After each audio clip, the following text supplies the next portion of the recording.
Hi and welcome to this mini tutorial of ColorJob, a software designed for the construction industry. Today we are going to learn how to track materials with ColorJob. First, go to the Materials module. Click the Add Material button, then fill in all the required fields with the material information, such as the tag name, description, unit, supplier, area. And you can also customize the submittal status according to your project's needs.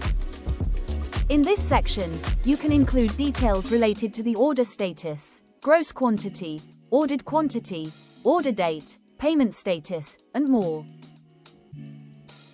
Once you save your changes, the material will appear in the list. You can use filters by status to quickly find a specific material, or the search bar. And you also have the option to export the list to Excel.